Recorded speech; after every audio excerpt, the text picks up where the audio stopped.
Hello and welcome to Mr. and Mrs. Social Studies. My name is Sarah, and in today's video I'm walking you through a detailed Ancient China unit plan. If you are new around here, you might also want to check out some of our past Ancient Civilization unit plan videos that myself or my husband or both of us put together, so I will leave those linked below. Now in this video, I'll walk you through the specific topics we're covering, give you a little bit of a guide about how long we'll be covering these different topics, also walk you through some different teaching strategies or just from our own teaching experience, some tips we have, as well as some resources you can use, both some free resources and some paid resources. And all of the links you would possibly need are in the description field below. You can also get a PDF version of the plan that has the links in it all in one place. So without further ado, let's jump right in. Now first up, we always start with vocabulary, whether that is through using a word wall to display and give students a visual understanding of the different vocabulary words, as well as just having students practice the vocab activities multiple times.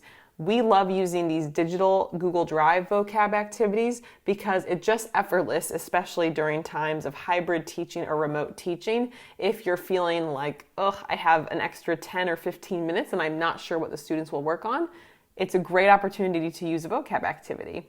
And you can help build those vocabulary skills. It was really cool, actually. Mr. Social Studies, Jake, just had his students do really well on their vocab scores on a recent testing initiative that they did. And we think it's because we are using these vocab activities a lot more than we did in the past. One of the things we always like to do is try to make it relevant for students. And with doing that, connecting present-day China to past China is important. So even though it might seem counterintuitive, we do love starting with more of a modern approach. And so our unit introduction activity is set up to help students research about key details of modern China. And after they have the context of that and a little bit of awareness, then it becomes a little easier when we shift back to ancient times. Now with geography, as China is such a large country, there are so many different landscapes and bodies of water, mountain ranges, deserts, natural parks, and beautiful sites. So to help students, really get into these different sites and visualize them better, we created a postcard activity where students have to create digital postcards that are not only showing what these different landforms and landmarks are, but they're also then able to research a little bit about them and communicate those in a postcard style. And with sixth grade students, what we've actually found is that some students actually don't really know how to, write a postcard or address a postcard. It's something they probably don't practice much, but this can be an added little bonus. Not that we're actually sending these postcards, but it gives students a chance to figure out who they want to send it to and to write out that information, just for a little life skills practice. A unit about ancient China is not complete without addressing the different philosophies: Confucianism, Taoism, and legalism. With this in mind, a couple different options. First of all, SHEG. We love SHEG through Stanford History Education Group. They have put together a free resource that you can use. In this particular free resource, they are comparing Confucianism and Taoism and trying to determine what is the most ideal type of government out of these two. Something that we have used personally, though, is our Philosophies Debate, and this does cover Confucianism, Taoism, but also legalism, which definitely shows a little bit more contrast. And with this particular debate in mind, students learn first about the different philosophies through a Google slideshow or a PowerPoint. And that's just a chance for you to present not only the people behind these different approaches, but also key beliefs with each philosophy. After they've learned about these philosophies, students have the chance to then create some of their own school rules based upon these philosophies and in the style of them. So what are some school rules based upon Confucianism? What would Taoist school rules look like? How about legalist school rules? And it's a way for students to really bring these laws to life and bring these approaches into practice. What do these philosophies look like when we apply them to school rules? And there's some fun debate that ensues as students are trying to figure out which one is the best approach when trying to govern a school. And the debate can go a lot of different ways. Students can get very invested in their different points. So definitely recommend that you give it a try. Another very important topic for an ancient China unit has to do with the Silk Road. And a great starting point is TED Ed's YouTube video about the Silk Road. As is common with a lot of TED Ed videos, they've got great animations, and it's just a very digestible way to introduce the Silk Road to your students. So highly recommend starting with that video. And you can just show that video as an introduction to your students, or if you wanted to have it be more of an assignment, you could turn it into an ed puzzle by adding some different comprehension questions or video check-ins as students are watching. If I'm being completely honest, however, one of our absolute favorite lessons or resources we've truly ever created, this would definitely be in my top 3, is the Silk Road simulation. Now this resource did take over 40 hours to put together, so definitely time consuming, but it was so worth it. We have seen so many amazing reviews come in about this particular simulation, and teachers and students who are loving it. So we are thrilled that this is the case, and it's truly set up. There are some simulations where they're meaningful, but they take a lot of work, and this does not take any setup or anything like that. It can be done in person or virtual. Both options work great, and students actually have the chance then to travel on the Silk Road. There are key destinations they can choose, and each round there are different goods available at different destinations based upon the actual travel along the Silk Road. It helps with geography, understanding the traded goods. There are trivia questions each round, and it's going to give your students a great sense of what exactly was traded and what traveling the Silk Road was like. There's a few elements of chance as students have to roll the dice each round, or roll the virtual dice each round, to see what happens to them while they're on that leg of the journey. Sometimes there are good things that happen, sometimes there are not so good things that happen that are based on what life was like when traveling the Silk Road. So I think you definitely would love to check it out and for your students to be so incredibly engaged.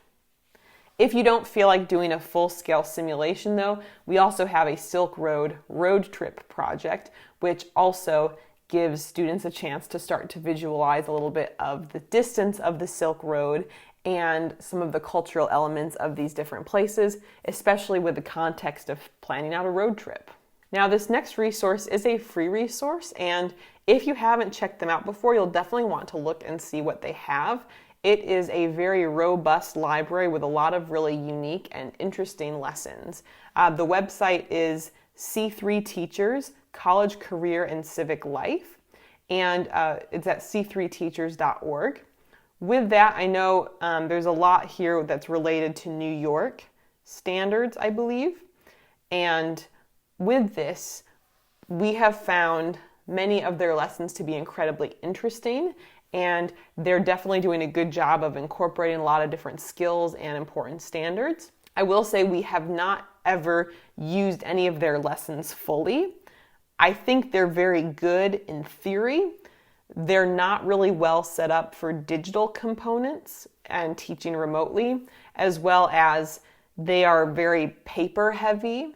So with that, when Jake and I have used different elements of their work, we've taken bits and pieces of it to use, but not necessarily done the whole thing. But it's definitely worth checking out. I remember learning about this site a few years ago at a PD workshop, and my mind was blown because there was so many amazing lesson opportunities and lots of creative ideas. So definitely it's worth checking out. Just know that in our experience, we haven't found it to be super compatible with digital teaching or remote teaching, but I'm sure if it is worthwhile, it can inspire you. Maybe you can use part of it or kind of convert it yourself into more of a digital tool. So that's just what I wanted to preface this. But they have one that's very interesting. It actually compares China and Rome, and this does fit into the Silk Road. This is an inquiry assignment, and the question they're asking is, did Chinese and Romans know about each other? And students are going to examine a variety of different resources to figure out why. So this one is specifically an 18-page document. And so there are some different supporting questions that are involved. They go through lots of different performance tasks. They're very well designed, and there's a lot of information here that you can use to help you. Getting into the Great Wall of China. First up, there is a DBQ from the DBQ project that Jake has used regularly in his Ancient China unit. And the question is, did the benefits outweigh the costs of the Great Wall of China? So it can be a really helpful exercise to help students think about the pros and cons of the wall. And with this, we do have the official file linked below. If your school was wishing to purchase, a DBQ project license, it is pricey, so it probably wouldn't be something an individual teacher is using. Technically, this does break the terms of use of the file, but you can often find PDFs of these available on the internet. So if this is a topic you're interested, you could give that a search and see if you can find the DBQ there. If you're looking for something a little bit shorter than DBQ, we do have a Great Wall of China reading passage and a graphic organizer challenge that goes along with it. It's a chance for some reading comprehension, but we designed it in a way so that students not only have a little bit of some mystery of how they put the pieces together for the graphic organizer, but it's also shaped somewhat like the Great Wall itself. So it's just kind of a little fun way for some reading comprehension, and you could also use this for some background knowledge on the Great Wall as well. And of course, talking about the Great Wall would not be complete without checking out different YouTube videos on the topic. There is so much beautiful footage of what the Great Wall looks like available online, so I definitely encourage you to see what kind of videos you can find and be able to give your students more of that real life look at what it actually looks like. I know back in 2018, Jake and we had done some international travel, and at that point we did visit China for the first time, and we did a one-day hike where we hiked about 6 hours along the wall, and honestly, it's one of my favorite days of my life. It was such a neat experience, and while we can't necessarily give our students that experience of going hiking along the Great Wall, the videos that are available can help virtually transmit our students to this location and help them see it for themselves and visualize it better for themselves more than what a picture or illustration could do. A resource you've heard us talk about in our other unit videos has to do with our Ancient Civilizations job fair.